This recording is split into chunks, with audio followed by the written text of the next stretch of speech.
আসলে এখানে আসার আগে হচ্ছে যে যেটি বাস টার্মিনাল সেটি আমরা দেখেছি।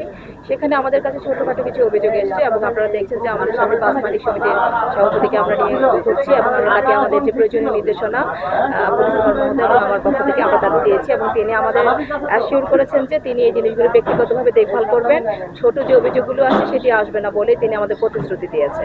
তারপরে আমরা এখানে লঞ্চ ঘাটে এসেছি এবং লঞ্চ মালিক সমিতির যে সভাপতি প্লাস অন্যরা তারা আছে, তারা আমাদের যেটা দেখালো আপনারা দেখতে পাচ্ছেন যে দৃশ্যমানভাবে লেখা আছে যে লঞ্চের যে ভাড়াটি সেটি কিন্তু লেখা আছে এবং পল্টনের যে চার্জ সেটি সব কিন্তু লেখা আছে।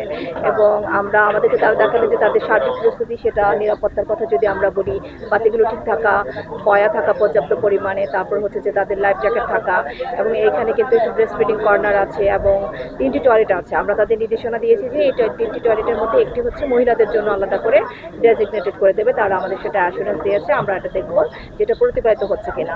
আপনারা দেখছেন যে আমাদের সামনে একটি লঞ্চ এসে ভিড়লো এবং আমরা যাত্রীদের জিজ্ঞেস করলাম, তারা ওই পাশ থেকে এসছে এবং তাদের কাছে এখানে যে লেখা আছে নির্ধারিত 45 টাকা, তারা বললো সেভাবে তারা দিয়ে আসছে।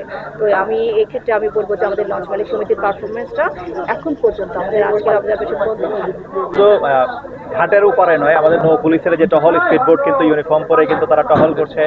আমাদের কিন্তু ফেরিগুলোতে কিন্তু নৌ পুলিশের লোকজন থাকে এবং আপনারা এখানে খেয়াল করেছেন নৌ পুলিশের একটা কন্ট্রোল রুম আছে এবং ইউনিফর্ম পরিহিত এবং সাদা পোশাকে নৌ পুলিশ এবং জেলা পুলিশের লোকজন এখানে ডিউটি করছে। আপনি উপরে যখন যাবেন ওখানে আপনি ফিক্সড পেট্রোল পাবেন, আবার হোন্ডা মোবাইল পাবেন, যারা প্রত্যেকটা ঘাট, স্টিমার ঘাট থেকে শুরু করে প্রত্যেকটা ফেরি ঘাট টাইম টু টাইম তারা মোবাইল হোন্ডার মাধ্যমে ঘুরছে এবং মোবাইল পেট্রোল কারও আছে আমাদের জিপ, যেটা আর কি আমরা ডাবল কেবিন পিক আপ, ওইটা তো ডিউটি হচ্ছে একবারে ওসি থেকে শুরু করে এডিশনাল এসপি পর্যন্ত সার্বক্ষণিকভাবে আমাদের কন্ট্রোল রুমের মাধ্যমে এখানে ডিউটি পরিচালনা করছে। এখনো পর্যন্ত আল্লাহর রহমতে আমরা কোনো চিন্তায়, চুরি বা এই টাইপের খারাপ সংবাদ এখনো পাই নাই এবং আমরা বিশ্বাস করছি শেষ পর্যন্ত আমরা ভালোভাবে একটা ঈদযাত্রা সমাপ্ত করতে পারবো। এই বিষয়গুলো হচ্ছে কি, আসলে প্রত্যেকটা রুটের বাস, এখন ঢাকার বাসকে যদি আপনি বলেন যে মাঝখানে কোথাও নামিয়ে দিতে, সে তো আর নামাবে না।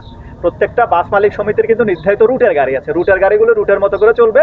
আর স্বল্প রুটের যে গাড়িগুলো পরিবহন করার কথা, আমরা নিশ্চিত করব যাতে স্বল্প দূরত্বে যারা যাবেন তাদের জন্য ডেডিকেটেড যে গাড়িগুলো আছে ওগুলো যাতে তাদেরকে ঠিকঠাক মতো পরিবহন করে।